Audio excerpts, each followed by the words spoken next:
I intend to resign as party leader, as prime minister, after the party selects its next leader.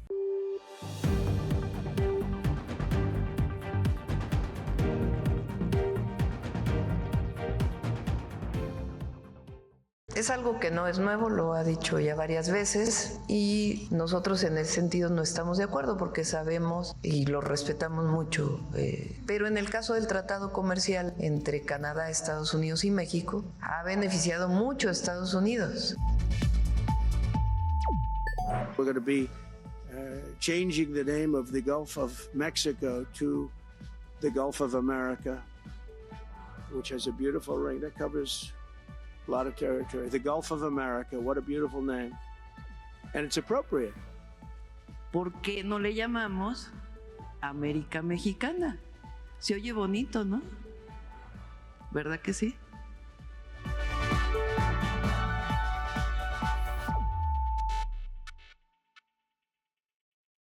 Bienvenidos a Mirador Norteamericano, una coproducción de la UNAM, la CUAEF y el CISAN. La ocasión de este programa son las implicaciones de la guerra comercial de Trump. Vamos a estar hablando de temas de economía, de temas de geopolítica, de temas aranceles, cuestiones comerciales, y para ello pues hemos invitado a una investigadora postdoc de aquí del CISAN, la doctora Cintia Redondo, quien pues ha organizado diferentes eventos en relación con estos temas, y también tenemos el honor de contar con la presencia del doctor Juan Carlos Moreno Brid, quien es profesor titular de la Facultad de Economía, una eminencia en el campo, autor de diferentes y muy importantes libros en nuestro país de impacto internacional sobre el tema del desarrollo y el crecimiento económico. Y bueno, pues vamos a estar discutiendo sobre lo que, si es que podemos llamarle políticas económicas, lo que ha venido haciendo en materia de política económica Donald Trump, las implicaciones que ha tenido para pues el propio Estados Unidos, también para el cambio en las relaciones económicas a nivel mundial, y por supuesto qué implicaciones podría tener para nuestro país. Entonces va a ser pues un programa muy, muy interesante que seguramente será de su interés. No se vaya, quédese con nosotros en Mirador Norteamericano. En caliente, doctor Moreno, bueno, si es que le podemos llamar política económica a todo lo que ha venido haciendo Trump, ¿cuál sería la incidencia de esta política en general para ir abriendo boca a todo lo que podríamos llamar la política económica de Trump? ¿Cuáles son sus efectos, doctor Moreno? Ay, doctor querido tocayo, qué difícil saber exactamente cuáles son sus efectos, porque, número uno, como usted bien dijo, ¿qué exactamente es la política económica de Trump? Porque tiene un contenido casi aleatorio. Digo, no sé si estoy criticando a lo aleatorio a la política de Trump, porque un día dice una cosa, otro día dice otro, pero dicho todo eso, sí tiene mucha racionalidad. O sea, el señor no está loco, el señor está reflejando algo que venía pasando tiempo atrás.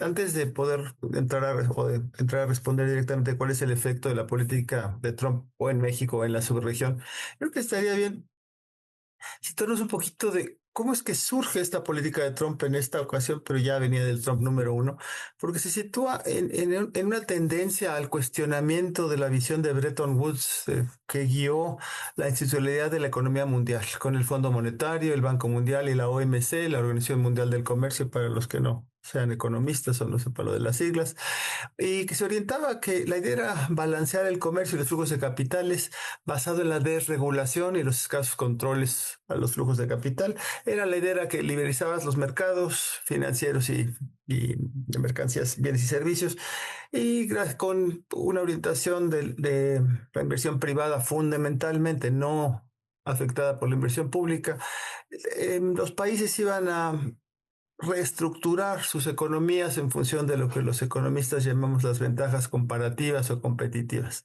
Para los que no estén especializados en todo eso, es que si un país tiene mano de obra muy barata, de otro país tiene gran maquinaria, esto casi del libro de texto, ¿eh?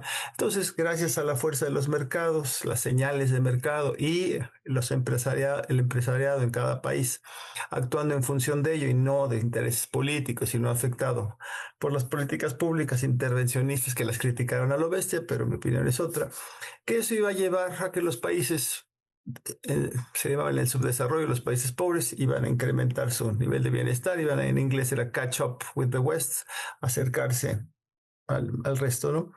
Y que esos, los organismos que les mencionaba yo, el Fondo Monetario, bueno, estaba orientado a mantener los balances comerciales, a evitar que hubiera balances negativos muy fuertes. Un déficit comercial es cuando uno exporta mucho menos de lo que importa y el superávit es al revés. El Banco Mundial iba a hacer préstamos para reconstrucción y desarrollo, y la OMC iba a vigilar que se aplicaran más bien las reglas del libre comercio. Todo eso entró en fuerte crisis pero si quieres, en 2008-2009 con la crisis financiera internacional y después también 2015-2016 con la llegada del populismo, que en realidad lo que se vio en términos muy burdos, diría Trump, es que Asia fue la que ganó y los países pobres, como dijo el vicepresidente Vance hace poco, la idea no era que la globalización iba a hacer que los pobres se acercaran a los ricos, lo dijo literalmente, ¿no? La idea era que siguieran las brechas. Entonces, la política de Trump lo que viene es con una visión de que Estados Unidos ha estado perdiendo relativamente a los asiáticos, está siendo aprovechado por no solo por los asiáticos, sino los países como América Latina y demás. Nosotros les mandamos mercancías que son producidas con salarios muy bajos, y además protegemos con aranceles y con otro tipo de barreras nuestras economías. Entonces, por muchas cosas, en realidad, por el desarrollo tecnológico, la inversión que hizo en particular China y el sudeste asiático, la innovación ha marcado, y la innovación y la política industrial muy agresiva, muy fuerte, muy buena, yo diría, de condicionar la inversión extranjera en China a que hubiera derrama tecnológica. La manufactura pasó a ser asiática. China en particular fue 80% del mercado de juguetes, en fin, podríamos seguir, ¿no? Entonces, la manufactura en Estados Unidos fue quedándose muy rezagada, y eso lleva a Trump y a un sector muy importante dentro de Estados Unidos a decir que esto no puede seguir así. Entonces, lo que Trump tiene, que es su visión de lo que es el mercantilismo, es que todo déficit es malo, o sea, que debería de haber, es un mercantilismo muy ramplón, de que las exportaciones tienen que ser mayores a las importaciones, porque si no, están siendo explotados los americanos, imagínate.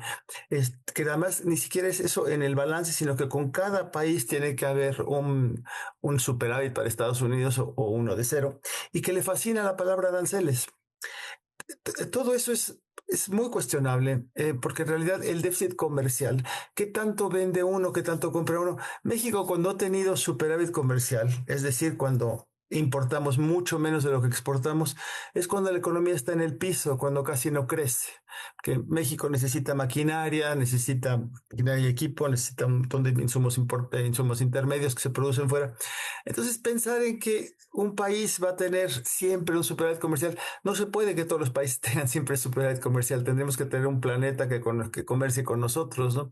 Entonces, si le sumamos a eso, Trump además tiene en su estrategia, él dice que le encanta no ser predecible, que su estrategia de negociación es el que no lo puedas predecir. Pero lo malo es que si algo daña a la economía, a cualquier economía, es la incertidumbre, Juan Carlos. Entonces, el efecto que está teniendo el señor Trump y el Partido Republicano en la economía mundial es que ha provocado esta ola proteccionista brutal, pero y además incierta. Hoy en la mañana yo había preparado mis notas para ustedes y hoy resultó que acaba de hacer un acuerdo ahora con China. Entonces bajan los aranceles. Entonces, como en México se dice, mata más la duda que el desengaño, pues igualito, uno que yo no tengo sus dineros ni mucho, ni visto de, ¿no? Pero que digas en la mañana, bueno, ¿cuánto va a ser el arancel de México respecto a Estados Unidos? Perdón, el Estados Unidos respecto a México, respecto a China. Pues como el yogurt, fecha de caducidad, no sabes. Entonces, ¿qué va a invertir? Entonces, la incertidumbre marca la economía mundial, número uno. Entonces, eso, bueno, desplomó las bolsas para empezar. Digo, el señor que se supone que era el amigo de la bolsa y ya dijo que no importaba que se cayeran las bolsas, pero voy más al detalle para que Cintia, la doctora, nos complemente y esto seguramente diga cosas más interesantes. La incertidumbre pega en los mercados comerciales. No sabes cuándo le vas a vender a alguien, cuándo no le vas a vender a alguien. Curiosamente, los primeros meses de la administración se creó un déficit mucho mayor en Estados Unidos porque todos los importadores de Estados Unidos dijeron, ¿sabes qué? Mándame lo que quieras, pero mándamelo ya. No importa que tengo amigos que producen vino en la botella que quieras. Tú mándamelo para que no, antes de que entren los aranceles. Entonces el comercio se empieza a descuatrapear. Y súmale la inversión extranjera igual, porque él dijo que la inversión extranjera, la única que tiene que tener sentido es la que va hacia Estados Unidos. Luego, el dólar. En esta danza de incertidumbre, pues siempre había sido en las crisis financieras internacionales que los ricos se refugian en el dólar, porque sabes que es la moneda fuerte. Pero cuando Trump mismo dice que el tener más bien no Trump, sino unos asesores, Myron, dice que tener un dólar fuerte es al contrario, que perjudica a Estados Unidos porque sus mercancías sean caras. Entonces ahora tenemos que por primera vez tenías una crisis financiera y la gente se está saliendo del dólar, se están cayendo ahora ya no, subieron hoy, se cayó el precio de los bonos, las acciones. Entonces tenemos incertidumbre en síntesis que empuja, crea un sesgo recesivo en la economía mundial, crea un sesgo inflacionario en la economía mundial y eso es brutal. Y eso si le afecta a Estados Unidos, pues nos afecta muchísimo a México también. Entonces, tenemos que poner en cuestionamiento el mismo sistema de multilateralismo que había guiado, para bien o para mal, tocayo, al funcionamiento de la economía. Si bien es cierto que se necesita un cambio, la forma en que lo está llevando Trump adelante es muy caótica y muy en detrimento de lo que sería el progreso pues de la humanidad. Ya ni siquiera me voy a meter en términos de cambio climático. Siempre había alguien que se beneficie, eso te aseguro, ¿no? En su discurso inaugural, pues teníamos a unos grandes capitales, en particular de ciencia y tecnología, sentaditos junto a él. Entonces, por lo pronto son nubes muy grises que estamos viviendo.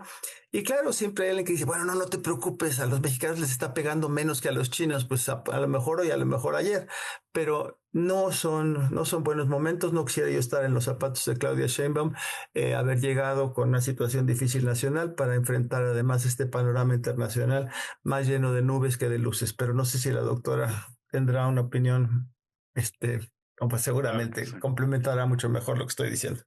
Sí, excelente introducción. Gracias, doctor. Pues es efectivamente, ¿no? Normal, estábamos acostumbrados a que los políticos salieran siempre con voces tranquilizadoras, a que nos dijeran que todo estaba tranquilo, que había mucha certeza, en que se viera mucho relajo, y de pronto, pues, justo lo contrario, un personaje con altísima influencia, tal vez la máxima influencia a nivel mundial, de pronto pues cambia la jugada, pero pues bueno, de esta manera que al menos hasta el momento parece contraproducente. Y bueno, eh, doctora Redondo, pues este caos,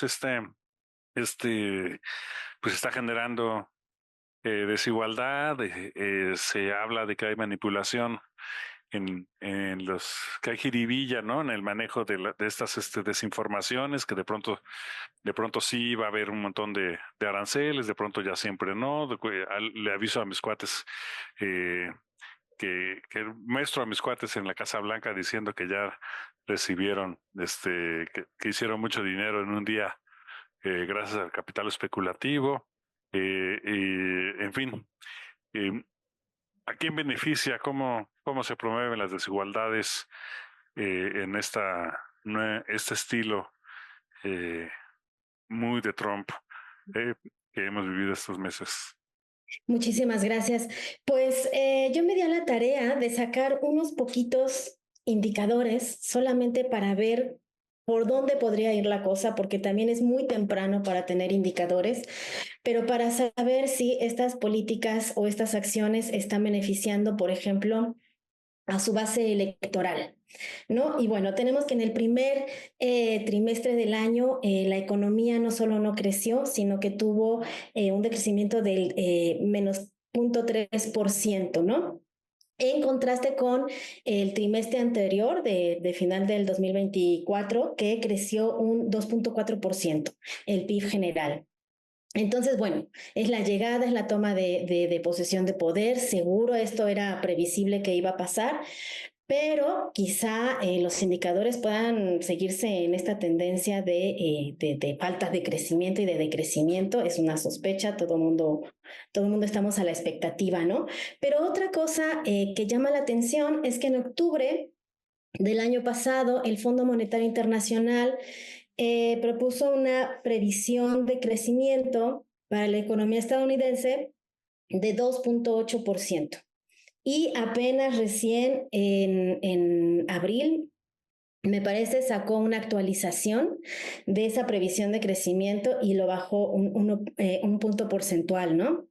La predijo para 2.8 y la bajó a 1.8. Entonces, bueno, esas son señales, claro, respuestas, las reacciones ante esta incertidumbre. O sea, se está viendo que sí va a haber problemas, pues, graves, ¿no? Otra cosa es que Trump estaba presionando a la Reserva Federal para bajar las tasas de interés, pensando en que abaratar el dinero para que pudiera haber mayor inversión, y pues el presidente de la Reserva Federal no ha cedido a las presiones, ¿no? Y está en junio, es la siguiente reunión, y está por verse si ahora sí va, más que las presiones de Trump, pues las presiones del mercado de pues la falta de crecimiento. Otro aspecto muy importante que hay que tomar en cuenta es el presupuesto, la propuesta de presupuesto de Trump, que disminuyó un 26% con respecto al año anterior. Esto es muy importante por sí mismo, pero también la distribución del ingreso cambió, del presupuesto, perdón. Entonces, dos cosas. Hubo recortes en sectores tan importantes como la educación, que ya lo hemos estado viendo, en aspectos de salud, y en defensa subió un 13% y en seguridad interior creció un 65%. Eso es muchísimo. Bueno, y otros aspectos que me llevan a pensar que Trump no va a beneficiar a su base electoral es que esta lógica de aranceles ha impactado de manera indirecta a dos sectores importantísimos de la economía estadounidense, que es la educación y el turismo. Y una cosa que me llama la atención, la inflación, todo esto es información oficial. En este primer trimestre se observa un incremento a los precios de 3.2%. Y esto se considera un incremento histórico. Desde 2000, no tengo aquí el dato, pero bueno, la propia oficina de Estados Unidos considera esto un incremento histórico, pero en particular, alimentos como carnes, aves, pescado aumentó 7.9%.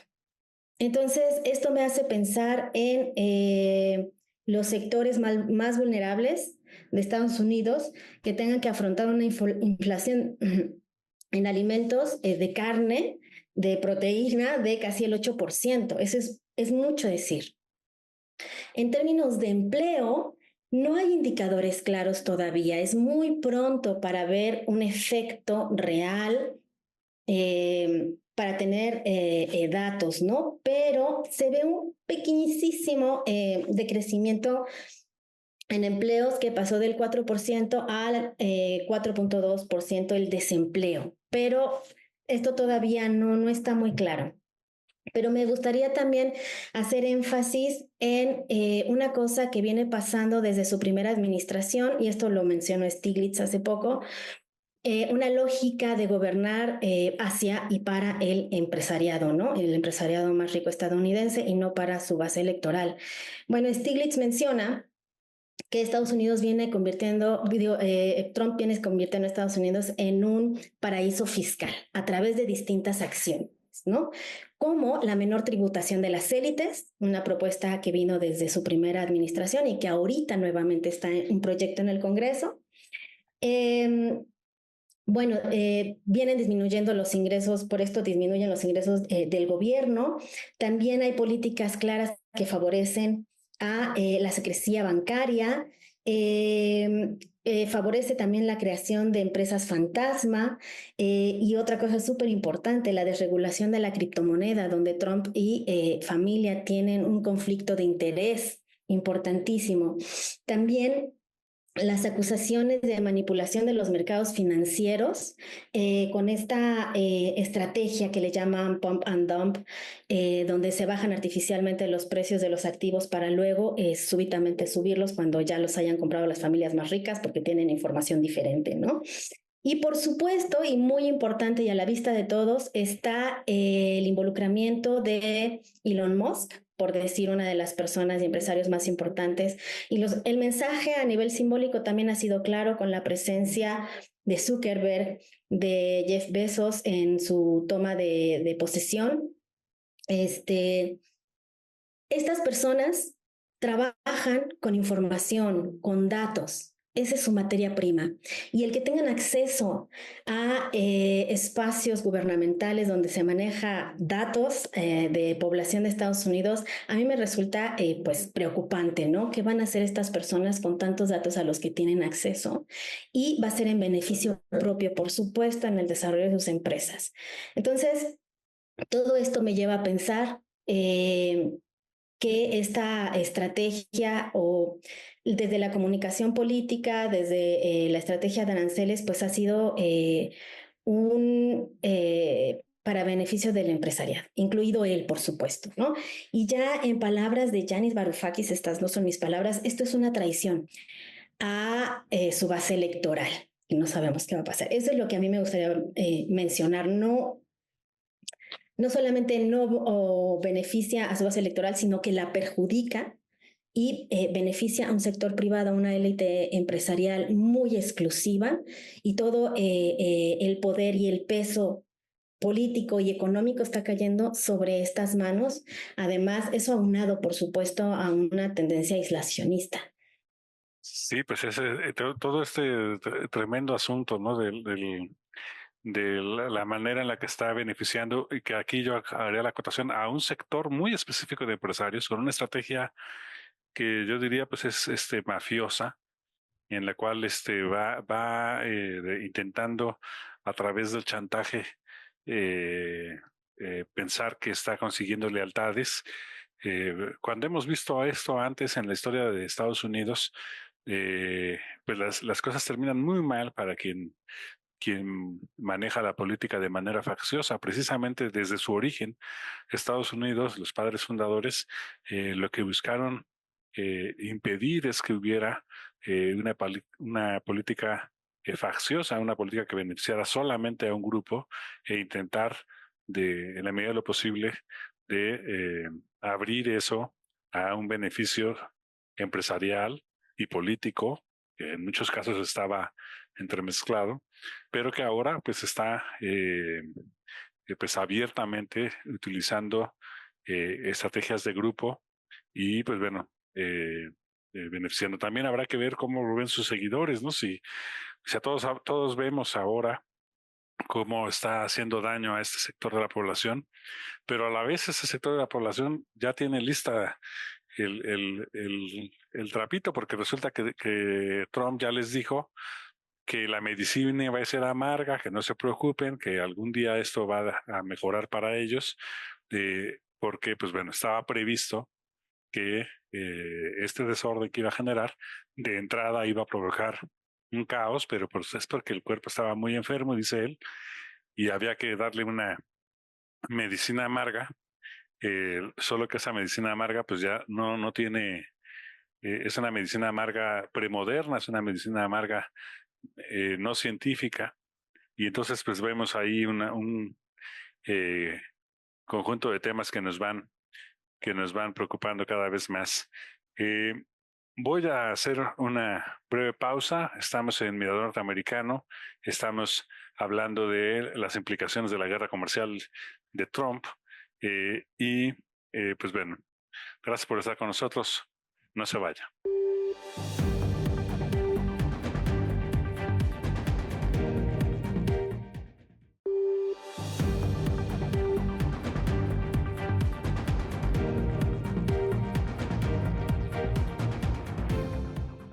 Estamos de regreso en Mirador Norteamericano. Estamos hablando de las implicaciones de la guerra comercial de Trump. Se ha puesto bueno el debate, y luego aquí, tras bambalinas, también ya Nos agarramos a jitomatazos. estamos aquí viendo que los demócratas en realidad, pues bueno, en general Estados Unidos tiene una tradición arancelaria muy fuerte, por supuesto en el siglo XIX, también durante el siglo XX ha tenido políticas proteccionistas específicas, pero siempre hacia afuera era el libre mercado. Ahora el cambio es fundamental, pero bueno, eso generó todo un debate. Entonces, pues, doctor Moreno, ¿qué pregunta le hacía a la doctora Redondo cuando estábamos? Sí, bueno, uno le agradecía muchos comentarios porque pone, no sé por qué si es el dedo en el renglón, si ya nadie lee con dedo en el renglón, pero bueno, pero puso donde estaba ahí, sacó la maraca y la puso en un buen lugar.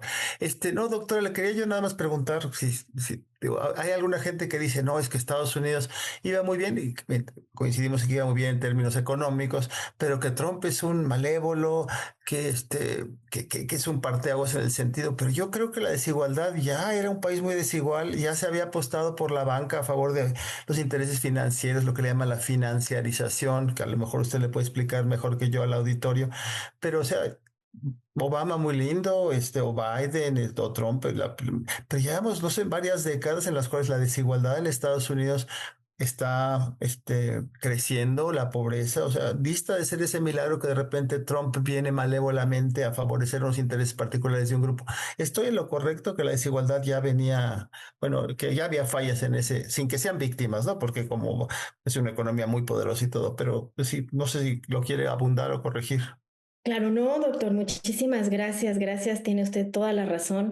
Estados Unidos viene con 3 décadas ampliando esta brecha de desigualdad. Creo que ahorita está en su índice Gini, está en .43, .47, dependiendo el estado también, ¿no? No es lo mismo, pero en esta larga data que ya lleva con problemas de desigualdad, de distribución del ingreso al interior, de oportunidades de empleo, ha llegado a alcanzar el número 1 dentro de los países más desiguales dentro de la OCDE. Después creo que era Turquía, luego México, ¿no? Pero tiene un lugar muy importante en términos de desigualdad. Y entonces yo siento que lo que viene pasando con Trump ha acelerado y nos ha hecho mirar con la lupa estos indicadores. Lo de la traición a la base trabajadora tampoco es nuevo. En el 2008, con lo de Lehman Brothers, también se puede considerar una traición a la base trabajadora, ¿no? Donde toda la deuda quedó ahí. Entonces, no es un cambio drástico con Trump, más bien quizá vino a acelerar las cosas que ya venían pasando.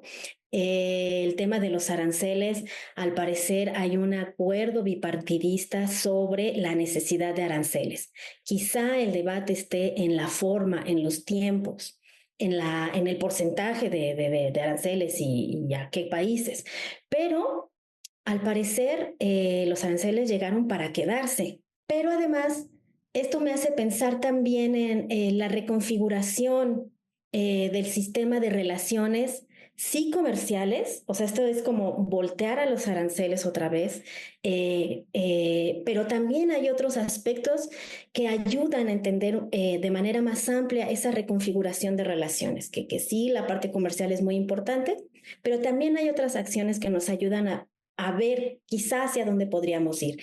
Y estoy hablando de la salida de Estados Unidos de organismos pues importantes, ya lo sabemos. El Acuerdo de París es uno de los más importantes. La Organización Mundial de Comercio de la Salud, sí, que lo hizo desde la primera administración. Ahora la Organización Mundial de Comercio.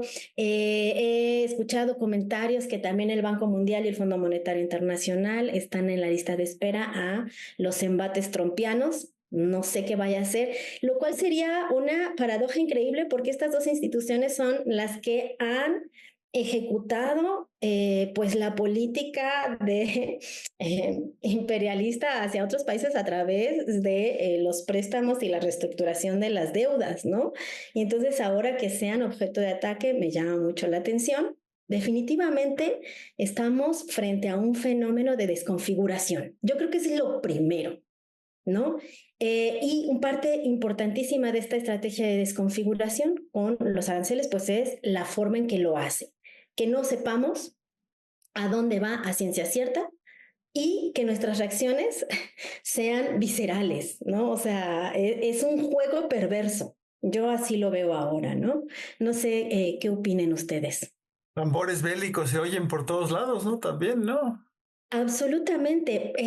Por supuesto que los aranceles usados como un arma geopolítica, ¿no? Para empujar los intereses de los otros países hacia los intereses de Estados Unidos es muy clara, pero no solamente eso, sino, y esta es otra cosa importante, se han desatado algunos conflictos bélicos, el anuncio de Europa de su rearme, eso es sumamente importante, pero tampoco esto lo vino a imponer la política de Trump. También ya viene de tiempo atrás, por supuesto, pero nuevamente, ¿no? La llegada de Trump, avienta la bola de nieve y se va haciendo más grande. Recién vimos también el conflicto entre India y Pakistán, que es muy importante también por ser potencias nucleares. También se habla de un rearme de China, rearme de Europa. Entonces yo creo que estamos en esta desconfiguración, estamos regresando a un mundo bélico comercial que pensamos que habíamos dejado atrás. Y se saltó el Medio Oriente, ¿eh? Pero bueno, también se saltó Sudán, también se saltó. ¿Para qué le seguimos, no? Sí, sí. Pero qué grave con tan No, poco es dinero, tremenda. pero en fin, y dedicarlo a producir armas y la paz, adiós, ¿cuál paz, no? Tremenda la contradicción, que el hecho de que, pues bueno, se desmantela el poder suave estadounidense, se desmantelan las vías diplomáticas, se desmantela las agencias de cooperación como USAID, se desmantelan programas de cooperación para el desarrollo a través de universidades y otras entidades, y a la vez de que se está desmantelando toda esa vía dialogadora, se presenta en las redes digitales como el gran negociador, como el que está viendo por la paz en Ucrania, como el que está viendo por la paz en Palestina, por la vía de poner un super resort vacacional. Quiero creer para que es la broma, élite. pero horrible. Exacto, entonces esa doble estrategia creo que es muy importante, que es mantener la presión constante sobre los desmantelar el poder suave, pero presentarse como el gran negociador. Y a la vez se sale de derechos humanos, ¿no, tocayo? También, ¿no? De los... Claro, sí. Bueno, de hecho, considera que deja atrás las hipocresías, como él diría, sí, como él ¿no? dice. En materia de derechos humanos, en materia de género, sí, Cintia. También me llama la atención la importancia relativa de los discursos de la ONU, de los ODS, por supuesto, no se diga del cambio climático, la importancia relativa con respecto a los discursos bélicos, o sea, ha perdido mucho campo los derechos humanos y el cambio climático. Siento que, bueno, faltan 5 años para que termine la Agenda 2030. No sé cuál va a ser ahora la discusión frente a esto, ¿no? Ya decíamos, bueno, ¿y ahora qué indicadores nos vamos a poner? Si estos que tenemos ahorita, seguramente muy pronto vamos a ver que han ido en retroceso. O sea, eso puede ser quizá un indicador de lo que estamos hablando ahorita a nivel global, ver cómo van avanzando o retrocediendo los ODS y la pérdida a nivel simbólico del espacio público, del espacio de donde se esté hablando de estos temas de pobreza y todos los ODS, ¿no? Eso me parece muy importante, me parece una pérdida enorme, una pérdida. Los ODS, a pesar de todas las críticas que podamos tener hacia ellos, pues se volvieron un referente a nivel subnacional, local, regional, por supuesto internacional. ¿Qué pasa si los estamos perdiendo? También No tiene que sé. ver con la pérdida relativa de la importancia de la ONU, por favor. Escuchando a la doctora, ahorita me acordé que hace poco, hace menos de una semana, uno de los altos dirigentes del Banco Mundial dijo que lo mejor que podían hacer los países en desarrollo era lo más rápido posible hacer un acuerdo comercial con Trump. En vez de entrar a cuestionar la estrategia de que esto que está pasando o hacer un examen de fondo, oigan, el desarrollo no ha funcionado y el Banco Mundial puede hacer otra cosa. No, no, apúrense, apúrense. Lo mejor que pueden hacer, porque cada día que pase es peor. Dice, bueno, uno, ¿qué es esto, no? Porque pues, es muy, muy, muy dramático cómo se pierde toda referencia de la ONU y además de los ODS. Si uno dijera, bueno, pues ya los cumplimos, bueno, qué bueno, ¿no? Pero bueno, el caso mexicano creo que salvo en 3, en todo lo demás no llevamos más del 60% de 3 de los 17, 18 ODS, ¿no? Son tiempos muy, muy, muy feos que están ocurriendo, ¿no? Y ahora dice Bannon que a lo mejor nos preparemos para el tercer mandato de Trump, ¿no? Porque total la constitución se puede cambiar, ¿no? En fin. Pasemos al siguiente tema. Sí. ¿Cómo le fue al Barcelona? O no sé si quiere algo más, En más fin, amable. creo que es importante. Bueno, queda claro, Cintia, que eh, pues la Agenda 2030, pues ya está bien claro que ya se murió, aunque todavía nadie haga las exequias, aunque todavía nadie haga el funeral oficial. Pero bueno, en los países anglosajones es bastante común que fallece la persona y se tardan meses en hacer las exequias. Entonces, pues bueno, estamos en ámbitos culturales previsibles.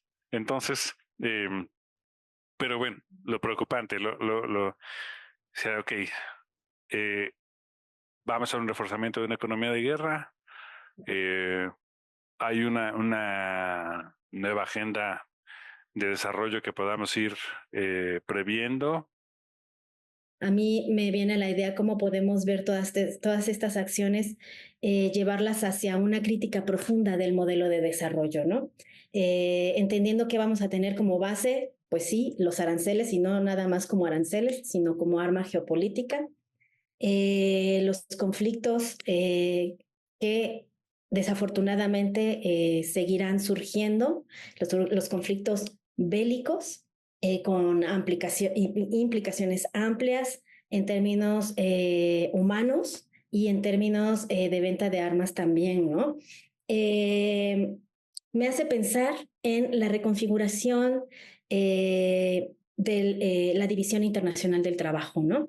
Lo mencionaba hace rato el doctor Juan Carlos Moreno. Ahora, ¿qué oportunidad, qué significa esto para que los países, incluido México, puedan mirar hacia adentro y replantearse estas preguntas y las posibilidades que las acciones de Trump traen, ¿no? Si es que es posible que nos podemos plantear un plan o una estrategia, o tenemos que reaccionar.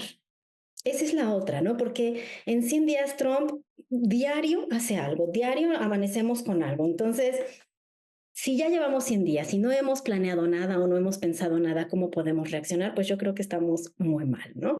Pero bueno, más a largo plazo, en términos de estrategia de política industrial, a mí me parece que, bueno, frente a todo esto, lo que podemos hacer es replantear los términos de desarrollo. Y en eso quisiera preguntarle al doctor Juan Carlos Moreno que nos platique un poco acerca de México, si es que podemos hacer esto. Tocayo, ¿estás de acuerdo? Cintia, muchísimas gracias, o doctora Redondo, perdón.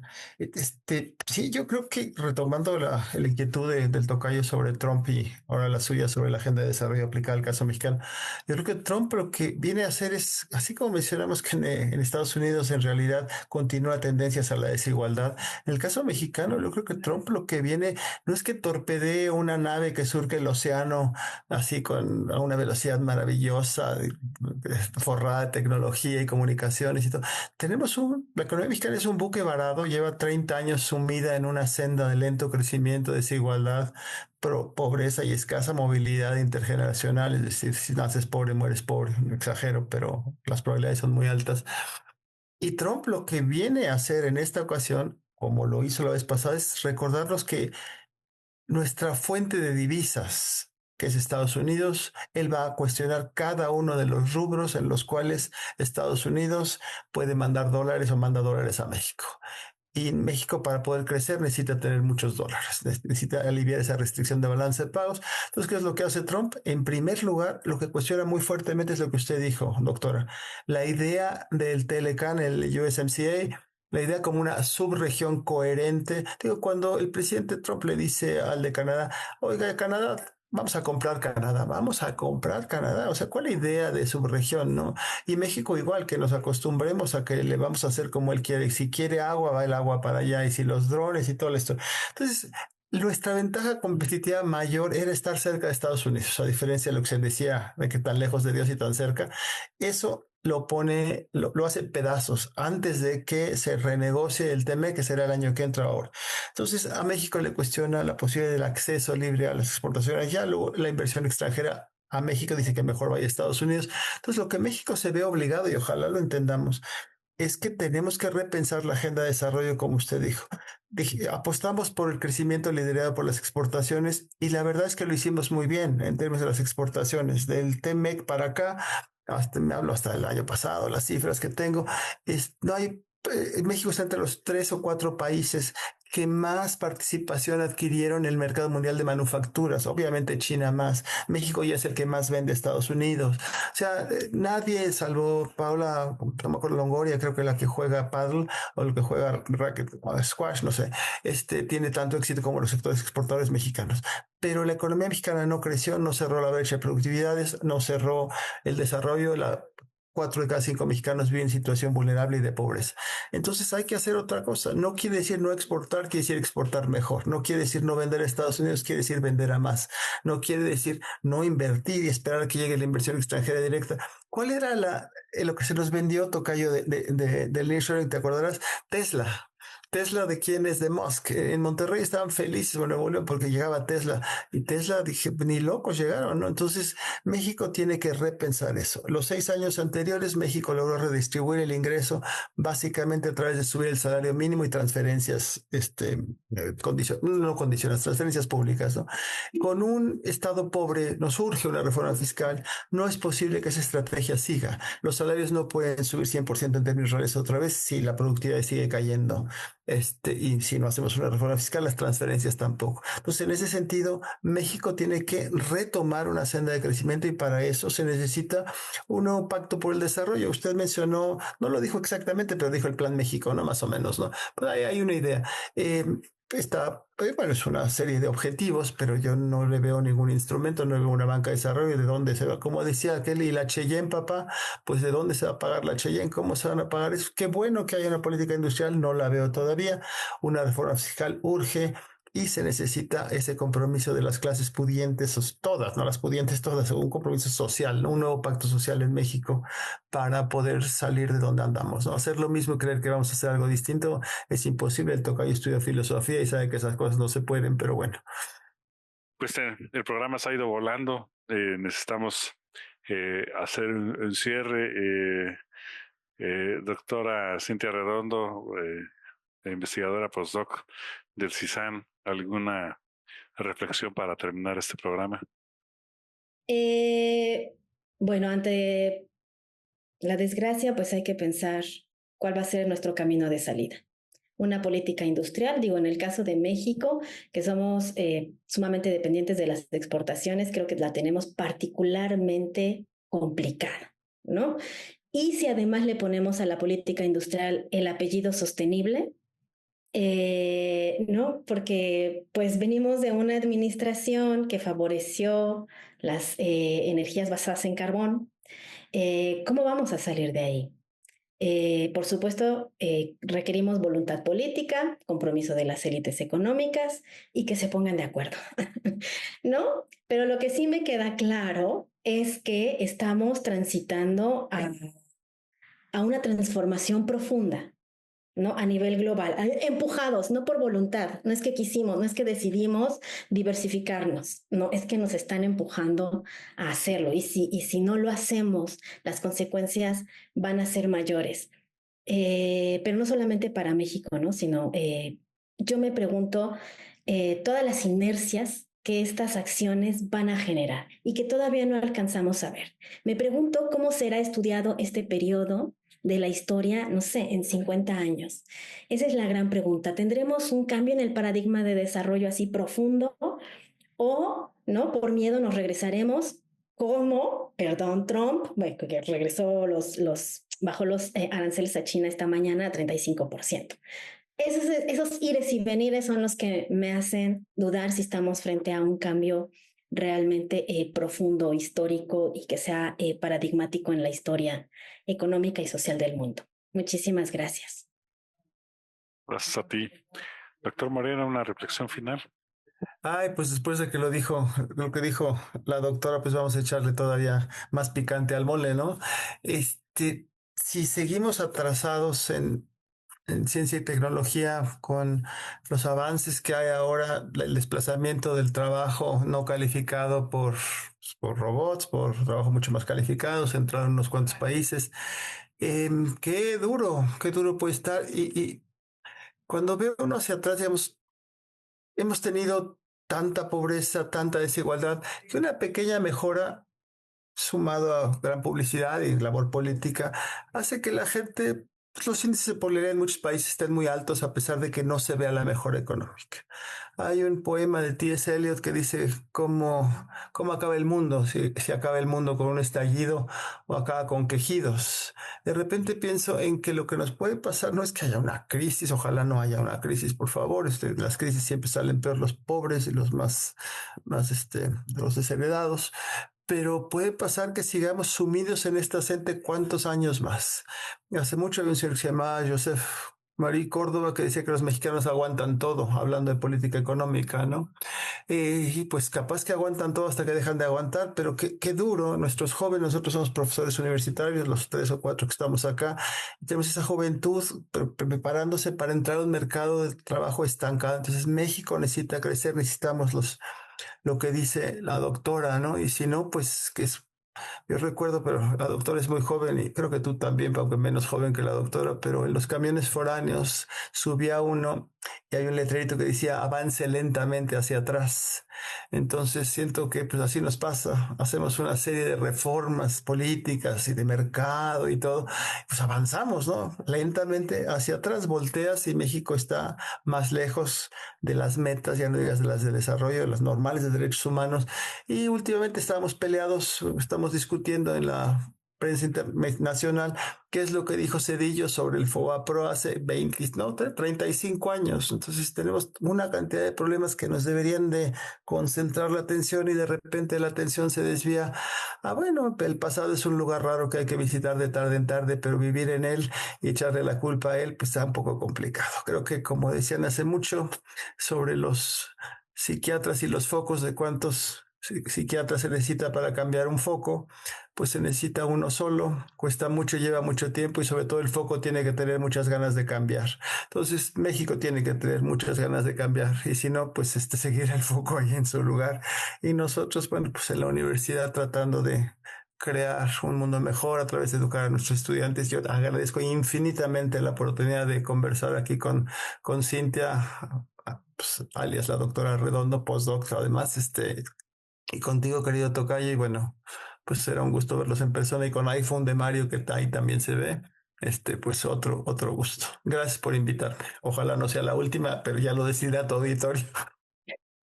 Muchísimas Muchísimas gracias. gracias. Muchísimas gracias. Gracias por el espacio, gracias por los comentarios. Gracias a ambos, gracias Cintia por hacerlo posible, gracias doctor Juan Carlos Moreno Brit, profesor de la Facultad de Economía y de gran trayectoria. Les reitero que es un gusto tenerlo aquí, además con todo lo que se abrió el día de hoy, pues seguro que tendremos que repetir la sesión muy pronto. Espero que en algún momento de la segunda mitad del año o a más tardar a principios del próximo, para que podamos continuar con estos temas y sobre todo conforme ya vaya pues aclarando lo que genera la confusión. Y pues bueno, les agradezco muchísimo. Creo que ha sido una conversación muy, muy enriquecedora y que será del interés de nuestra audiencia. Y también le agradezco a usted que está viendo Mirador Norteamericano, como todos los últimos domingos de cada mes, aquí en TV UNAM. Muchas gracias. Hasta la próxima.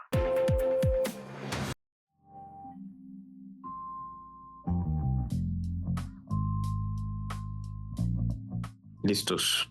Oigan, yo no sé, Cintia y mi tocayo se están divirtiendo y Mario. Yo lo estoy pasando muy a gusto, aunque llegue tarde, pero bueno, ojalá a tu auditorio le sirva de algo. Bueno, no sé. Dice Mario que sí. Me gustaría a mí, gracias, pensar en cerrar el programa con un poco qué alcanzamos a ver en términos de si es un cambio paradigmático, en términos de las nociones de desarrollo, esto de, bueno, la medicina sabe amarga, pero ya pasará.